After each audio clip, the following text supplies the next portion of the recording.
I'm sure you are so familiar with all the theories concerning narcissistic personalities circulating all over the internet and on social media. Now, don't worry, I am not coming at you to add fuel to the conversation.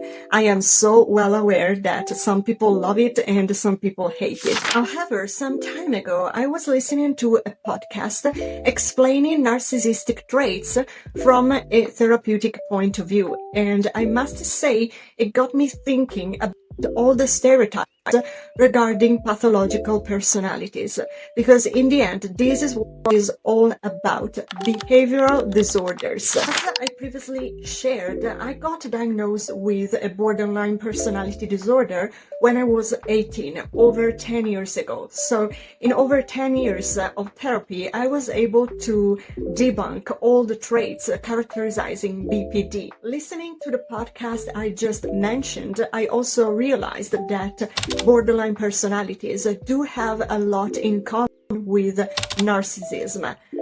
However, I also think there is a fundamental discerning criteria between the two. This is my absolute personal take on the matter, coming from lots of researches made in the field of divulgative sciences and my own therapeutic journey with DBT and CBT. However, as a disclaimer, please keep in mind I am not a licensed specialist in the field. This is also why I'd like to know what your experiences and your opinions are regarding this matter. A common trait to pathological personalities is manipulation, often involving blame and other projections as well. I am sure that if you're watching this video and you're interested in this topic, you've already heard enough about this. I know no narcissistic people, so I cannot dive into details about this personality. But when it comes to a borderline personality instead, from my own experience, I can say there is also a prominent sense of attachment coming from a profound fear of abandonment. Also, there is a paranoia concerning others' thoughts, words, and actions. Borderline people think that whatever others think, say, or do depends on them. This is why they desperately try to control it, because their ego, meaning their identity, their sense of self, is so fragile and vulnerable. There is which multiple identity traits, also because they are led by radicated fixations, which resemble some of the traits you can also pinpoint in whoever deals with the neurodivergent spectrum. Of course, however, the point when it comes to personality disorders is that they are not biochemical based. They are developed.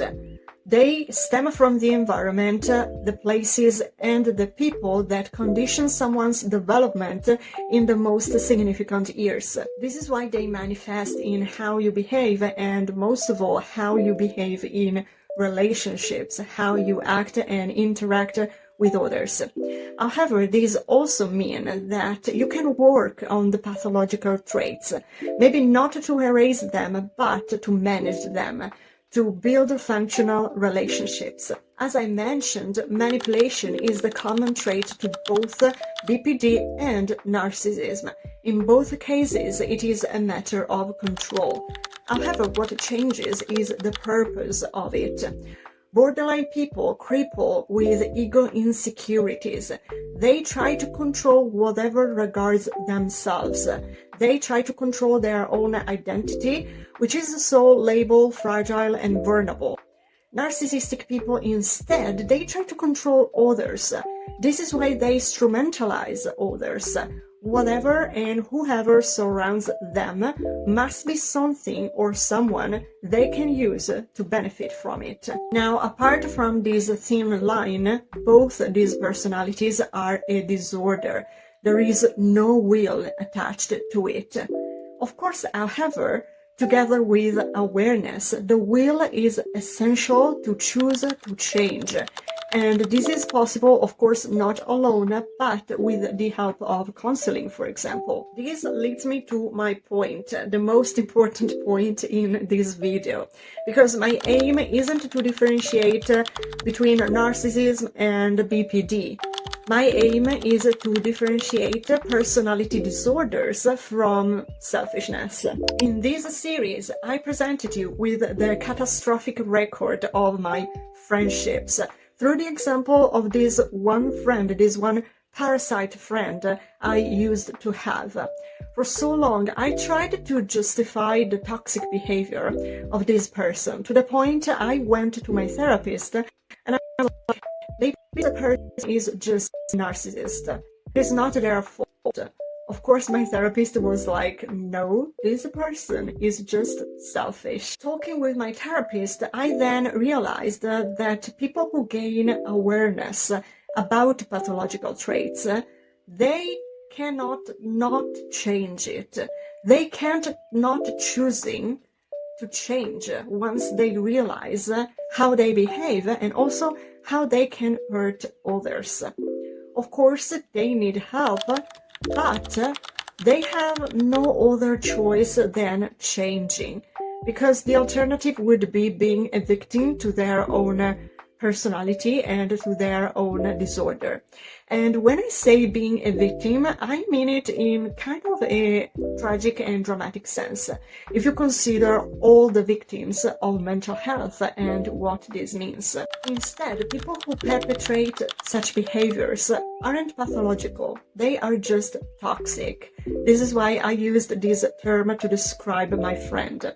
As I faced her, explaining how she was hurting me by manipulating me, I realized that she was perfectly aware of what she was doing, and then she kept on doing it. She kept on going.